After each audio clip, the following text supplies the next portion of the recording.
नमकीन चाय। मिसेस शर्मा के यहाँ पर आज घर के सब लोग इकट्ठा हुए थे। आज उनका जन्मदिन था और इसीलिए उन्होंने अपनी बेटी नंदिनी और अपने दामाद राकेश को भी घर पर बुलाया था। मिसेस शर्मा के घर में मिस्टर शर्मा, उनका बेटा अमित और बहू शालिनी रहा करते थे। शालिनी घर के कामों में बहुत एक्सपर्ट थी, खाना बहुत अच्छा बनाती थी और घर के बाकी सारे काम भी बहुत अच्छे तरीके से करती थी। इसकी वजह से मिसेस शर्मा अपनी बहू से बहुत खुश थी।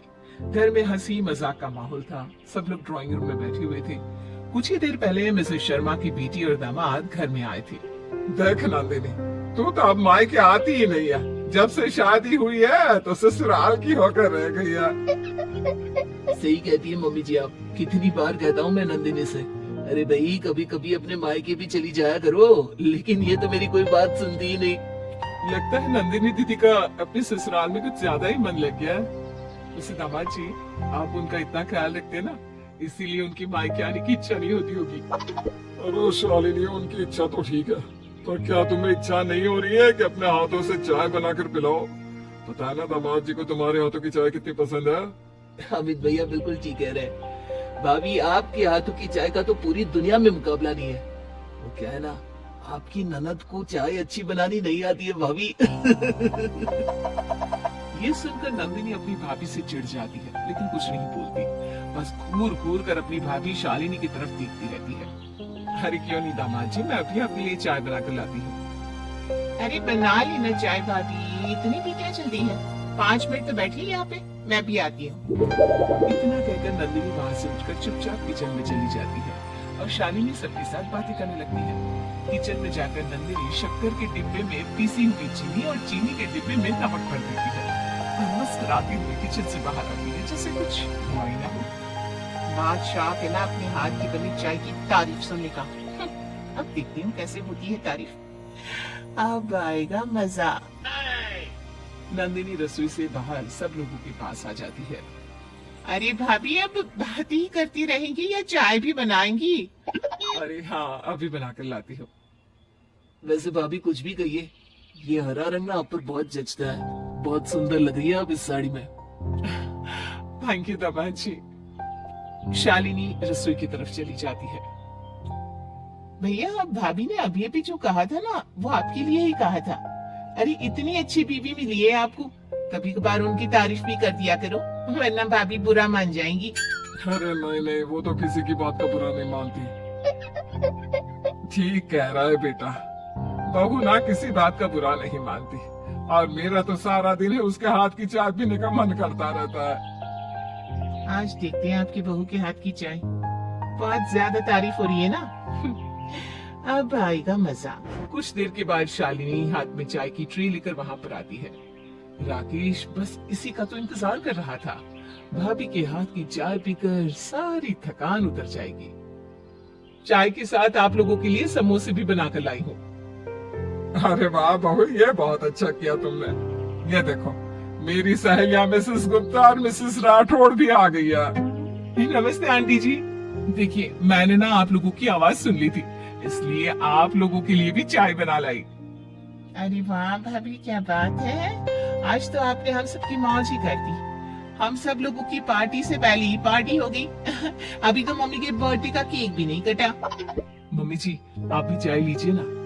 अरे नहीं नहीं बहू, आज ना जरा एसिडिटी फील हो रही है। एक काम करो, तुम सब लोग चाय पियो, मुझे नहीं चाहिए।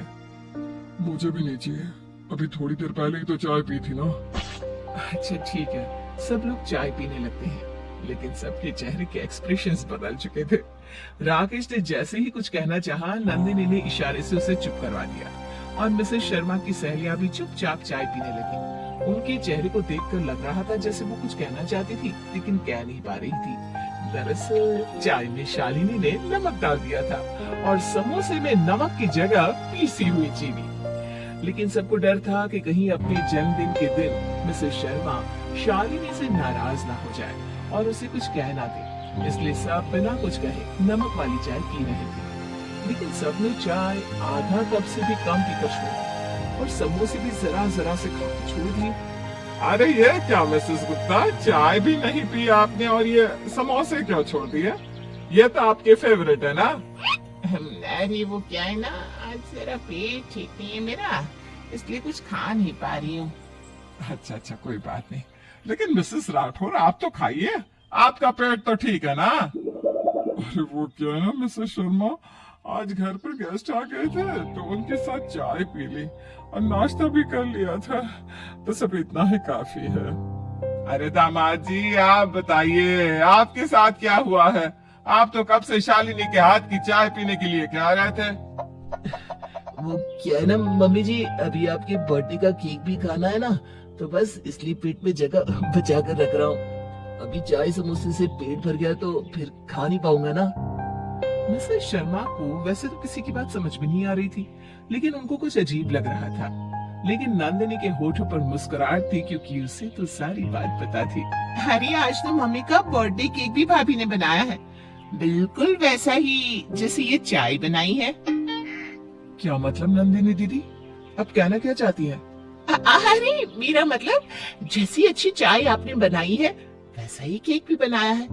आज ना आप सब लोग पेट भर कर केक खाना। हाँ, ये सुनते ही वहाँ मौजूद सब लोगों के चेहरे का रंग उड़ गया। सबको लग रहा था कि शालिनी ने चाय की तरह केक भी नमकीन बनाया होगा, इसलिए सब लोग एक दूसरे की शक्ल देखने लगे। मिसेस शर्मा को भी बात समझ में नहीं आ रही थी, लेकिन नंदिनी को इन सब में बड़ा मजा आ रहा था। चलो मम्मी जल्दी से केक काटो, भाभी के हाथों का स्पेशल केक खाने के लिए तो मैं बेचैन हो रही हूँ।